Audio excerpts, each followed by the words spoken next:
Салам алейкум.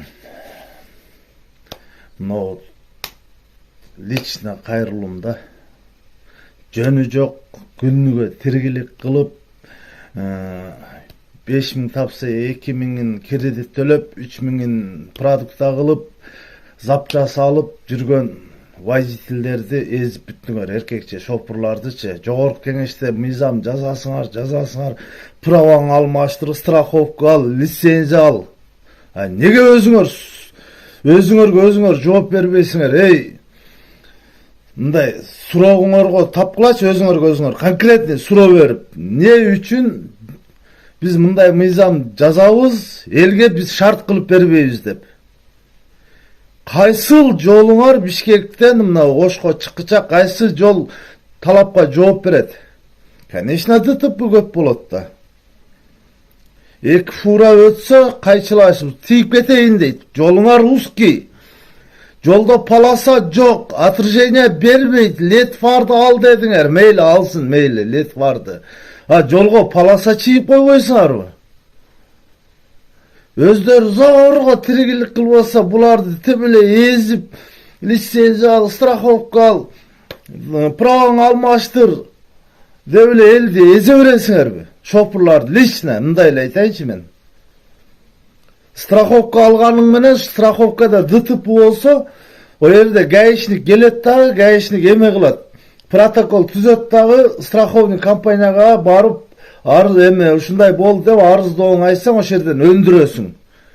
Булар не кылат? Страховкага кайрылам десең, токто дейт да, апарып өлгөн үстүнө көмгөн кылып стоянкага тыгып коюп атат. Эркекче айтканда. Стоянкаң акча турат күнүнө 100 сомдон. Ошол жүгүрөт страховкага. Мындай элге шарт кылгыла, жогорку кеңеште отурган депутаттар.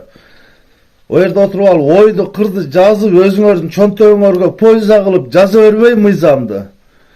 Мындай карапайым эл шайлаганбы силерди? Карапайым элдин дагы талабын карап, эки жакты карап, ана мыйзам чыгаргыла. Иштейт деген кайсы мыйзамың иштейт? Эркекче эле силерге суроо. 1 жылдан өттү, мен бир нерсени чече албай жүрөм мен. 1 жылдан өттү. Төлөгөн платежум бар, чектер бар, мошенник дагы жүрөт, машина стоянкада дагы отуруп алып мыйзам жазасыңар де. Шопурларды дагы, карапайым элди дагы кыйнабагыла. Мыйзам депчи, жакшына акылыңар менен болгула. Эсиң барды этегиң жий деген сөз жакшы болот, туугандар. Ачык эле сөз. Мурун туруп кайрылуу жасайт элем. Азыр тургум деле келбей калды. Тура түшүнөсүңөр, кан кылды. Мен силерге түшүндүм да. Мыйзам жазат экенсиңер, только өзүңөрдүн пайдаңарга жазат экенсиңер, акча түшүш үчүн жазат экенсиңер.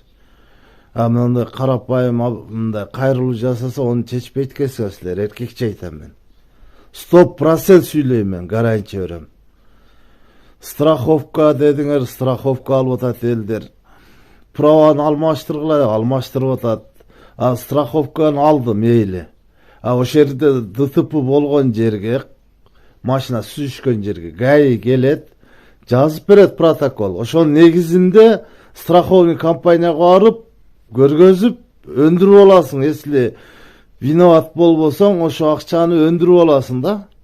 Бу жерде не дейт экен? Келет экен да, страховка десең, стоянка тыгып коет экен. Келесо стоянка тыгып коюп, стоянка акча де, ол өзү кагышып машинасы, өзү настроение болбосо, өлгөнсүнө көмгөн кылып стоянка тыгып коет экен, жетиндер. Силердин жазган мыйзамыңар эркекче айтайм, иштебейт, гарантия берем.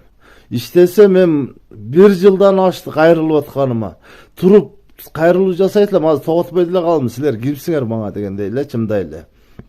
Мени тоготпойм, мен силерди вообще тоготпойм, эркекче.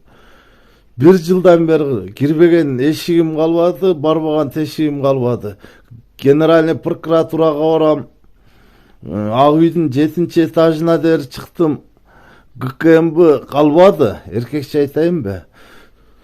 Төлөнгөнү анык. ишекте иштеп күнүнө төлөп 2.450.000 акча өткөргөнүм, анын квитанциясы турат, чектери полный турат. Ол алдым деп атат, машина стоянкада турат. Дагы нени издеп атасыңар силер, эркекче айтайынбы? Силердин мыйзамыңар жанагыларга иштейт экен. Колунда жок, карапайым элге иштейт экен. Бир иш кылып койсоң, шак этип, 2 патруль келет. Сизди чакырып атат. Каяка? Мисалы, неге? Иш бар экен. Барсаң, сиздин ишиңиз тергөөгө өттү. Паспортуңузду бердим, көрүп жазам дейт. Паспортуң алып алат дагы, бербей коет. Паспорт алышка кандай акысы бар? Жеке личный адамдын документин алышка. Силердин мыйзамыңар карапайым элге иштейт экен, эркекче айтайынбы? Өзүңөргө жизнь иштебейт, өзүңөрдүн чөнтөгүңөргө иштейт мыйзамыңар, эркекче. Жазсаңар нормально жазгыла, жазбасаңар эркекче. Assalamu alaikum. Жанагы газга теңел өрдөктүн путу сынып туруп алып, бир нерсени сүйлөгөндө мурун өзүңөрдү карагылачы. Жана угуп отурам да. Бишкек Ош жолуна камералар иштеп атат дейт. Бишкек Ош жолунда кырсыкты алдын ала алыш үчүн камералар иштеп атат, полосаларды тепселебеш үчүн дейт. Кайсы полосаң бар Бишкек жолунда?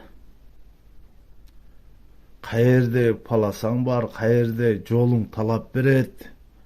Жол кырсык неден чыгат? Ушул жол талап бербеген үчүн чыгат жол кырсык.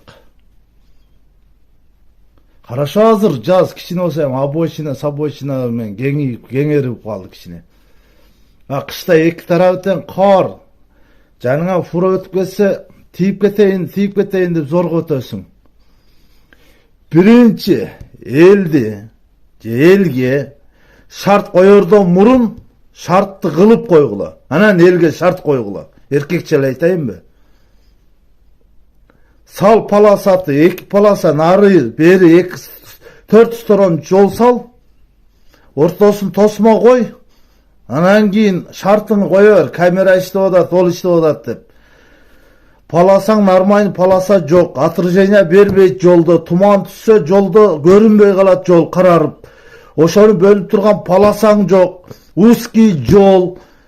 Анан каягына шарт коюп атасыңар элге, каягына кырсыкты алдын ала алып атасыңар, Күнөө баары силерде. Күнөөнүн баары. Силерге кайрылып кетем шопурлар.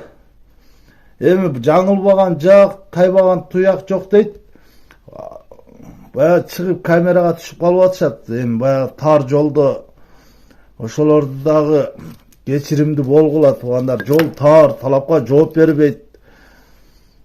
Анан келип эле жол кырсыгы мынанча адам өлдү. Ушунча адам өлөт да жол талап бербесе. Примерин айтам, өзгөндө Бишкек Ошко каттай турган стоянка бар. Былтыр кышта жапкан. До сих пор жабылып турат, о жер пустой эле турат. Шопурлар кыйналып жүрөт көрүнгөн жакта.